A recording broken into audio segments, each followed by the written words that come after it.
Hello everyone, మన సాహిత్యం ఛానల్లో ఈరోజు మనం వింటున్న కథ తులసి చెట్టు.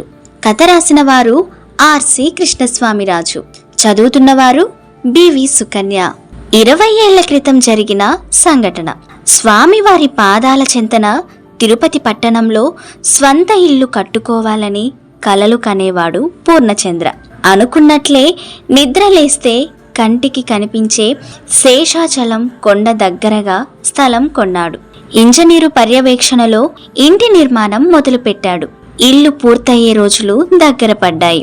బెంగుళూరులో ఉన్న ఇంటి ఇంజనీరు తిరుపతి వస్తూ పూర్ణచంద్రకు ఫోన్ చేశాడు. గ్రానైట్తో చేసిన చక్కటి తులసి కోటలు ఇక్కడ అమ్ముతున్నారు. మీ కొత్త ఇంటికి ఓ తులసి కోటను నేను బహుమతిగా ఇవ్వాలని అనుకుంటున్నాను అని అన్నాడు. చెప్పినట్లే కారులో దాన్ని తీసుకువచ్చాడు. చక్కని నాణ్యమైన తులసి కోటను పూర్ణచంద్రకు అభిమానంగా బహుకరించాడు. పనిలో పనిగా బెంగుళూరు నర్సరీల్లో దొరికే మంచినీటిని కూడా తీసుకువచ్చాడు. పూర్ణచంద్ర భార్య ఆనందానికి అవధులు లేకుండా పోయింది. ఇంట్లో తులసి కోట పెట్టుకొని తులసి చెట్టు నాటి పూజ చేస్తే మన ఇంట్లో లక్ష్మీదేవి కొలువైనట్లే కదా అని సంబరపడింది. ఆ మరుసటి రోజే పూర్ణచంద్రకు 2500 రూపాయల శ్రీ స్వామివారి కళ్యాణోత్సవ సేవ ఉంది.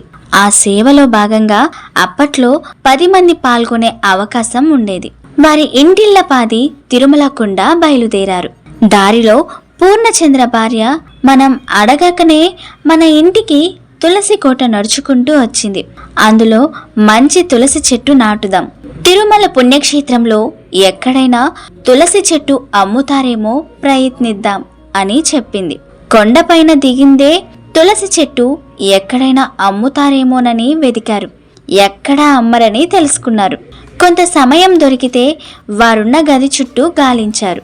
అక్కడ కూడా దొరకలేదు. పూర్ణచంద్ర భార్య మనసు నొచ్చుకుంది.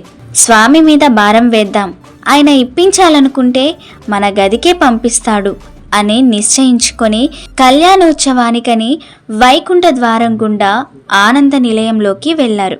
సంపంగి ప్రదక్షిణ మార్గంలో దక్షిణం దిక్కున ఉన్న కళ్యాణ మండపంలో సేవ పూర్తి చేసుకున్నారు. అర్చకులు తాంబూలంతో పాటు శ్రీవారి కళ్యాణాక్షతలను ప్రసాదంగా ఇచ్చారు. వారు వాటిని భక్తిగా స్వీకరించి వస్తూ ఉంటే దేవస్థానం సిబ్బంది సేవలో పాల్గొన్న వారందరికీ తలా ఒక తులసి చెట్టు ఇవ్వడం కనిపించింది. చిరునవ్వు ముఖాలతో వెళ్లి నిలుచున్నారు. తులసి చెట్టు అందుకున్న పూర్ణచంద్ర భార్య ముఖం వెండి వెన్నెల్లా మెరిసింది. తలవాలే కాని ఇంటికొచ్చి తలుపు తట్టడా ఆ గోవిందుడు అనుకుంటూ స్వామివారి దర్శనం చేసుకొని ప్రసాదాలు స్వీకరించి తృప్తిగా కొండదిగారు. సో ఫ్రెండ్స్, విన్నారు కదా తులసి చెట్టు కథ. మీకు నచ్చిందని అనుకుంటున్నా. మరొకసారి మర్చిపోయి ఉంటే మన సాహిత్యం ఛానల్ని సబ్స్క్రైబ్ చేసుకొని మీ సొంత కథలను యూట్యూబ్కి అందించాలి అనుకుంటే 9573456006కి SMS చేయండి. అలా మీరు చెప్పబోయే కథలను మన సాహిత్యం ఛానల్లో ఎప్పుడైనా చూడొచ్చు, వినొచ్చు.